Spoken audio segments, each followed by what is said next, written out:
Terima kasih Anda masih bersama kami di Dialog Newsroom dan akan kita lanjutkan lagi perbincangan kita. Saya ke Ibu Rita. Ya Bu Rita, kalau tadi kita sudah berbicara bahwa hal ini adalah pengaruh dari pola asuh juga. Nah, dari Ibu sendiri melihat untuk pola asuh orang tua pada saat ini, kondisi akhir-akhir ini seperti apa Bu?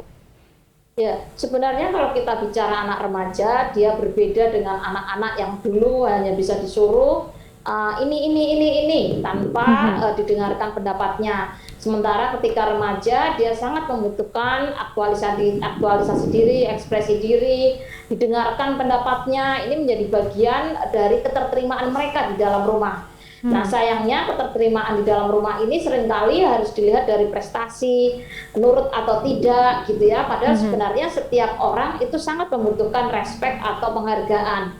Nah, ini yang sebenarnya kurang. Kemudian karena tidak ada penghargaan yang cukup di rumah, lebih banyak mendapatkan konsekuensi atau hukuman, dia lebih nyaman mencari teman. Nah, temannya ini kemudian yang menunjukkan hal-hal yang tidak sesuai dengan kaidah norma sosial dan justru membahayakan. Ini yang penting untuk diajak ngobrol oleh orang tua, oleh guru.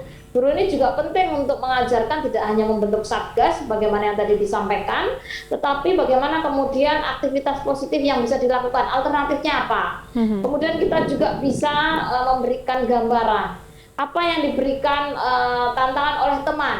Ini hanya salah satu aspek saja begitu ya. Tadi Mbak Devi menyampaikan banyak hal gitu ya, tantangan yang mungkin menantang dari dunia maya, tapi adik-adik kita, remaja kita harus diajarkan untuk berpikir kritis.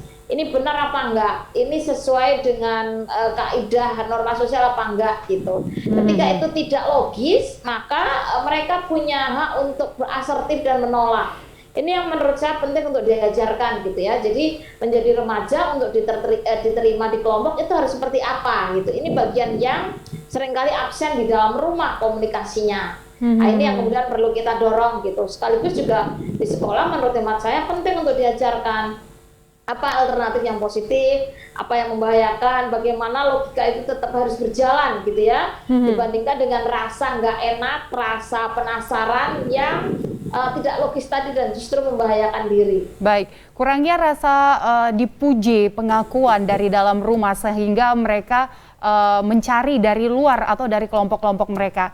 Dan selain itu juga perkembangan digital ini, dunia maya sangat bebas ini ya Bu, kalau kita bisa lihat. Nah, ini untuk membatasi para remaja supaya mereka bisa memfilter mana yang bisa diikuti, mana yang tidak, ini seperti apa?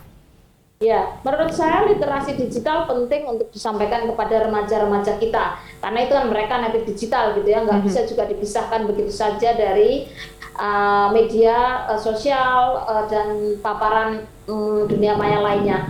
Tapi mereka perlu diajarkan mana yang baik, mana yang enggak. Dunia maya ini seolah-olah tidak ada dampaknya buat kita. Sama seperti nonton film misalnya, memukul itu nggak sakit, tapi kalau benar ya sakit gitu.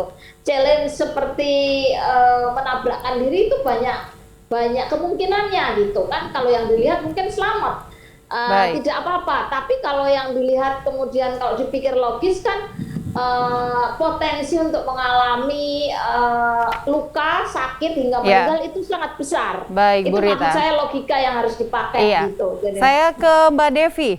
Mbak Devi, ini untuk dunia pendidikan sendiri, apa yang perlu dilakukan supaya anak-anak ini merasa bahwa mereka diakui juga di sekolah, seandainya di rumah tidak mendapatkan pengakuan. Nah, ini untuk dunia pendidikan seperti apa sebaiknya?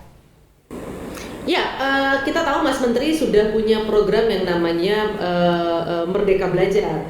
Ini satu konsep yang sebenarnya sudah lama ditunggu-tunggu, yang kemudian memberikan ruang agar sekolah, guru kemudian memberikan perhatian dan memberikan dukungan terhadap semua anak dengan bakat, minat, dan kebutuhan mereka. Kalau di masa lalu kita tahu anak-anak yang mendapatkan perhatian itu hanya anak-anak yang menguasai mata pelajaran tertentu, misalnya ekskul pun gitu ya, hanya tersedia terbatas.